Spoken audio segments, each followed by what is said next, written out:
Reflections from the Parking Lot by L Eva Wagner.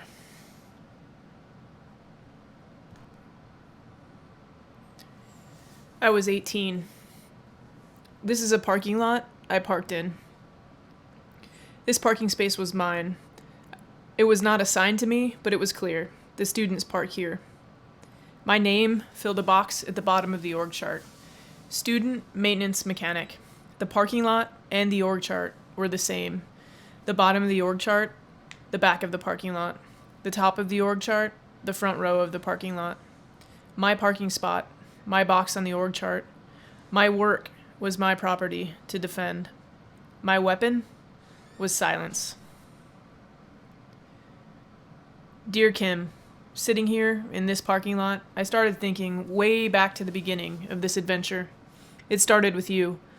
My first day on campus, I saw you and your student workers coming in and out of the downstairs maintenance office with armloads of tools and light bulbs and blind slats. It was the third day before I had the courage to come and talk to you. I distinctly remember my hands sweating and my stomach fluttering. Mary and Steph were sitting in the office with you. I asked for a job before ever introducing myself.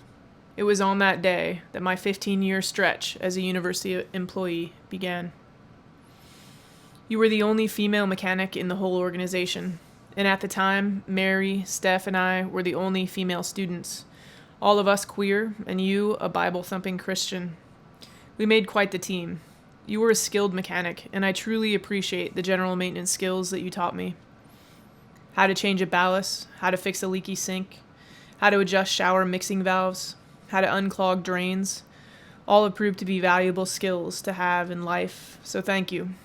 Thank you for opening up a world of opportunity that I never even dreamed a possibility. There is something, though, that has bothered me over the years. You hid from reality, and you encouraged us to do the same. When we faced adversity, crass comments and whistles from contractors, insinuations of weakness from the male mechanics, or unfair divvy of new tools, your response was silence. You always said, just keep your head down, stay quiet, and do your job, and they will eventually leave you alone. I unfortunately listened to you. Regards, Lindsay.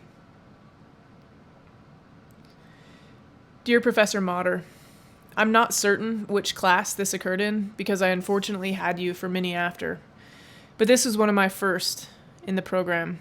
As you know, I was the only female in my graduating class, and I was the only female sitting in this lecture.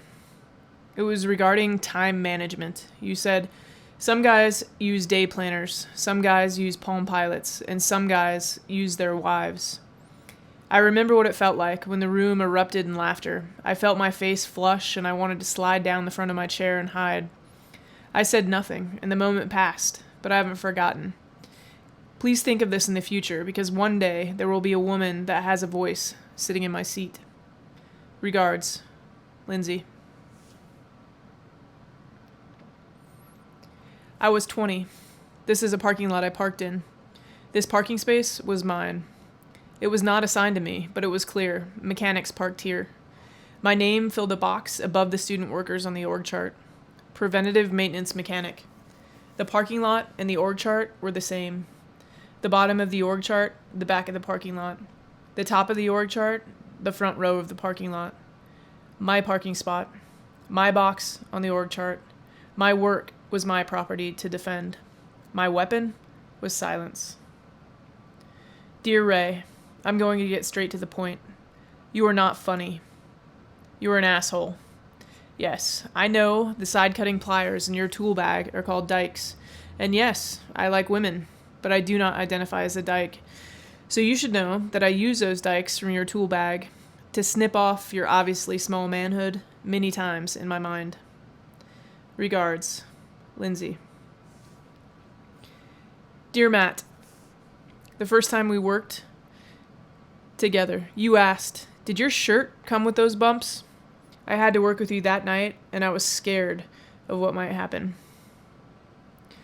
We were soldering relief lines in the steam tunnels, and your belly prevented you from fitting in the pipe chase, so I had to do it. This pattern continued. You would ask about the bumps in my shirt. I would have to work with you.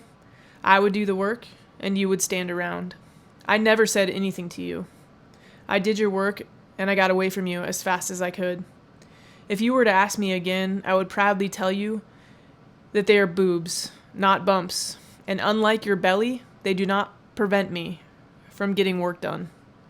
Regards, Lindsay. I was 22. This is a parking lot I parked in. This parking space was mine. It was not assigned to me, but it was clear. Supervisors parked here. My name filled a box in the middle of the org chart. Trades supervisor. The parking lot and the org chart were the same. Bottom of the org chart, the back of the parking lot. The top of the org chart, the front row of the parking lot. My parking spot, my box on the org chart. My work was my property to defend. My weapon was silence. Dear crew, as your supervisor, I had high expectations. I was driven and out to prove that the swing shift was a productive means of resource allocation. In other words, protecting your asses from being laid off. In order to accomplish this, I had to provide you with firm direction and be sure you stayed on task. I did this so we could be successful, and we were. I gave the credit to the team because you deserved it. I just wanted you to know that I did not deserve to be called Mom every time I provided a directive. Regards, Lindsay.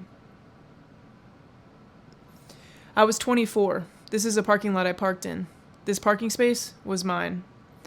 It was not assigned to me, but it was clear. Managers parked here. My name filled the box 3 lines from the top of the org chart. Project Manager. The parking lot and the org chart were the same. Bottom of the org chart, back of the parking lot. The top of the org chart, the front row of the parking lot. My parking spot, my box on the org chart, my work was my property to defend. My weapon was silence. Dear Peter, it was weird finally being hired into this position and making the transition from the field into the office.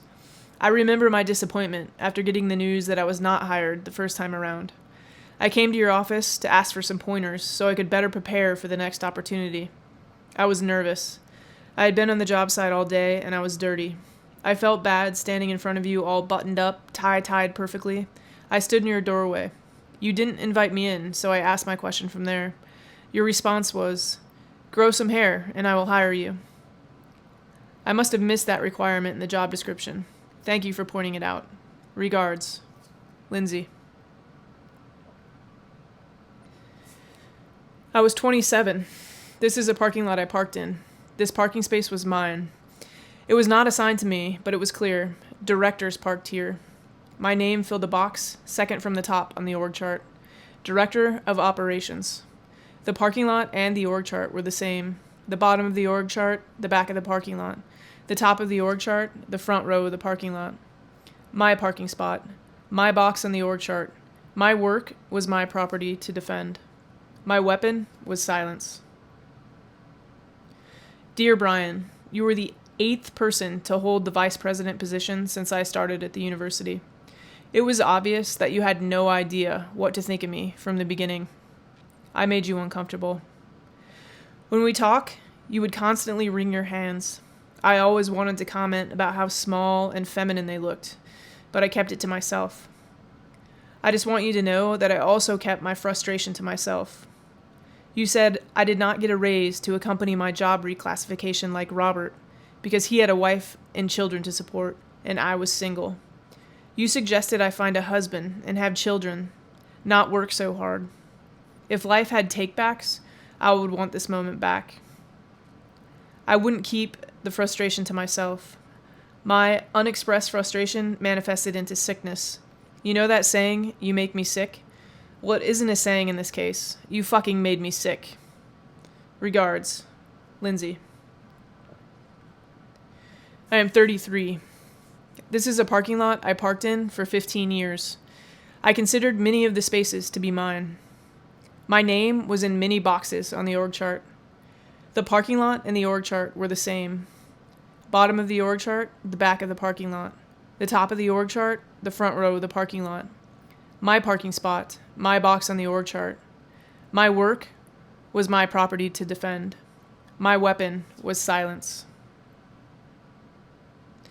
Your parking spot, your box on the org chart, your work was your property to defend. Your weapon was sexual harassment.